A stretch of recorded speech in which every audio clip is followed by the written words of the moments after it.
Alors bonjour tout le monde, dans la vidéo qui suit, on va regarder comment on peut faire pour mettre en place des tables de matière dans Microsoft Word. Donc la première étape, évidemment, c'est d'écrire le texte puis de l'organiser selon une logique dans laquelle on va vouloir respecter, qui va inclure les sections principales. À l'intérieur de ces sections principales, des fois, on va avoir des sous-sections. Donc par exemple ici, quand on a les technologies de l'information et des communications, on pourrait avoir une sous-section à l'intérieur qui parle de trois technologies. Donc, j'ai le titre principal, j'ai un titre de deuxième niveau d'une sous-section du paragraphe les technologies de l'information et de la communication. Et finalement, à l'intérieur des fois de ces sections-là, comme ici dans les trois réseaux, on va avoir à l'intérieur de ça une troisième section d'information, donc un troisième regroupement. Donc, le premier regroupement était les technologies de l'information. Dans ces technologies-là, on avait trois réseaux, puis on voulait sous-définir les trois réseaux. Qu'est-ce que c'est? Le réseau de câble de distribution et de communication, les réseaux téléphoniques et finalement les réseaux informatiques. Donc, quand on fait notre document ici, c'est un texte qui a été inspiré du gouvernement du Québec, là, donc c'est pas moi qui l'ai inscrit, je m'en sers pour vous l'expliquer. On doit au fur et à mesure organiser notre texte comme ça, puis on verra qu'à la fin, on peut venir créer rapidement une table des matières à partir de ça. Donc la première chose, c'est de personnaliser les paragraphes comme on va en avoir besoin dans l'utilisation de notre texte. Donc ici, les titres de premier niveau, je décide de les mettre par exemple en gras, en majuscule et avec une configuration de paragraphe qui ressemble à celle-ci. On va voir que l'importance au départ, c'est d'afficher le mode afficher tout qui va nous permettre d'avoir nos informations de paragraphe. Donc des fois, si comme dans le cas qui est ici, on voit qu'il y a un paragraphe supplémentaire qui a été ajouté, je pourrais l'enlever, puis plus tard, je viendrai plutôt jouer avec l'espacement après les paragraphes pour pouvoir le changer. Maintenant, ici, je vous disais que c'est un titre de premier niveau. Comment je vais faire pour l'afficher en première section dans ma table des matières? En fait, je vais devoir utiliser les options de titre 1 ici. Donc, quand ça va être un titre de première section, je vais utiliser l'option titre 1. Quand ça va être un titre de deuxième section, comme par exemple quand on avait ici les trois technologies, je vais venir spécifier que c'est un titre 2. Puis finalement, quand ça va être à l'intérieur de ça, un titre de troisième section, comme ici réseau téléphonique, je vais venir spécifier que c'est un titre 3. Le problème que vous allez avoir dès le départ, c'est que quand vous allez venir ici, si je spécifie que c'est titre 1, comme ça, vous allez voir que le titre, il me le met en bleu. Pourquoi? Parce que par défaut, Microsoft Word, avec les jeux de style, détermine qu'un titre 1, il est en bleu, de tel caractère, telle police, et ainsi de suite. Puis moi, des fois, je vais vouloir c'est pas nécessairement celui que je veux utiliser, je veux prendre celui que j'avais défini comme ça. Donc la première chose que je vais devoir faire, c'est de venir ici dans les titres et de venir écraser le titre pour mettre à jour le titre et correspondre à la sélection.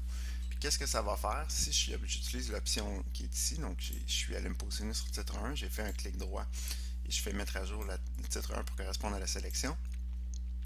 Il va avoir mis à jour le titre 1 ici pour correspondre au choix que j'avais fait ici de police qui était Palatino 12 et ainsi de suite. Donc je vais faire ça, je vais venir sur le paragraphe de titre 1, je vais spécifier mon titre, puis maintenant je vais aller identifier dans mon document à quel endroit j'avais les paragraphes de titre 2 ou de deuxième niveau dans ma table des matières. Donc on voit qu'ici c'était les paragraphes de deuxième niveau. Donc je vais faire la même chose, je me positionne dans mon paragraphe, je viens faire un clic droit sur les titres 2, puis je lui dis mettre à jour tous les titres 2 pour correspondre à la sélection. Je clique et voilà, mon deuxième titre a été mis à jour. Finalement, les titres de troisième niveau, on en retrouve un ici à l'intérieur des réseaux de câbles de distribution et de télédiffusion. Donc je m'en vais dans mon document, je m'en vais sur les titres 3, puis je fais un clic droit pour dire mettre à jour les titres 3 pour correspondre à la sélection. Donc, maintenant que mes styles ont été préparés, donc on voit ici les styles de paragraphes que je vais devoir utiliser avec chacun de mes styles, ce que je vais pouvoir faire, c'est parcourir mon document Word à la recherche des titres de premier niveau et venir identifier, puis venir cliquer ici pour dire que c'est des titres de type titre 1. Si je ne fais pas cette opération-là, la table de matière ne saura pas qu'il doit aller les placer à l'intérieur de la table des matières, donc c'est important de le faire. Vous voyez, si je me positionne dans le paragraphe qui est ici, il est en mode normal, or que si je viens et que je je veux le mettre de titre 1. Je fais simplement me positionner à l'intérieur, je clique sur titre 1. Je m'en vais ensuite sur l'autre paragraphe, je dis ah, celui-là ici c'est du titre 1. Celui-là ici, c'est du titre 2. Celui-là ici, c'est du titre 2. Et on continue. Jusqu'à ce que je vois ici des éléments de titre 3. Donc, je m'en viens ici. Je clique pour dire que c'est du titre 3. Donc, c'est un titre qui va être à l'intérieur des éléments de type de deuxième niveau. Donc, on voit que les trois réseaux sont décomposés en réseau de câbles de distribution de télévision. Donc, ça, c'est un titre de troisième niveau. Les réseaux téléphoniques, ça fait partie du troisième niveau également. Et les réseaux informatiques, la même chose. Donc, je parcourrais tout mon document comme ça, puis je dirais, ah, 4 acteurs, c'est du deuxième niveau. L'inforoute, c'est du premier niveau. Puis, je vais aller identifier comme ça chacun de mes paragraphes dans lesquels je vais être en train de travailler. Donc, la convergence ici, c'est du troisième. La divergence, c'est du troisième. Et ainsi de suite. Ce qui va permettre à ma table de matière de retrouver rapidement à quel endroit se retrouve mon information. Quand je vais avoir fait cette étape-là, je vais être prêt à créer ma table des matières. Donc, pour ce faire, je vais simplement aller au début de mon document. Vous voyez ici, je n'ai pas de page auparavant. Donc, c'est la première page de mon document. Puis, je vais vouloir insérer une table des matières. Donc, ce que je vais faire, je vais mettre un saut de page, en fait, un saut de section à la page suivante, qui est l'équivalent d'un saut de page, mais qui va me briser la page, qui va me briser le lien entre la page précédente et la page suivante en deux sections distinctes.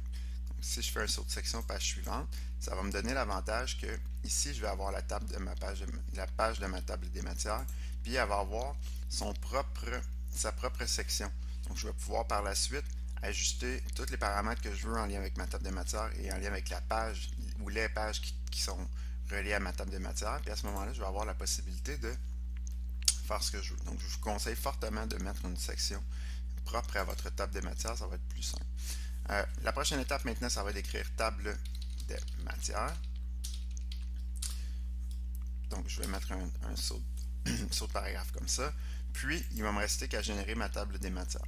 Donc, pour la générer, je m'en vais dans l'option des références. Et vu que j'ai utilisé les styles de titre 1, 2 et 3 partout à l'intérieur de mon document, lorsque je vais aller dans ma table des matières, je vais pouvoir utiliser les options de table de matière qui sont définies ici comme ça. Moi, je vais utiliser la table de matière personnalisée parce que je veux pouvoir choisir les options. Puis vous voyez que par défaut, vous avez déjà des options qui sont prédéfinies. Je pourrais choisir d'avoir des tirets plutôt que des points. Je pourrais choisir d'avoir des lignes pleines et ainsi de suite. Dans mon cas, je vais spécifier d'avoir que des points. Je pourrais choisir aussi un format donc donné. Parmi les formats qui sont déjà là. Donc, c'est une disposition déjà préparée pour vous dans Word. Puis je pourrais même à la limite diminuer le nombre de niveaux à l'intérieur de ma table de matière ou l'augmenter si je voulais. Dans mon cas, je vais le laisser à 3 et je vais faire OK. Ça va me générer une table des matières comme ça.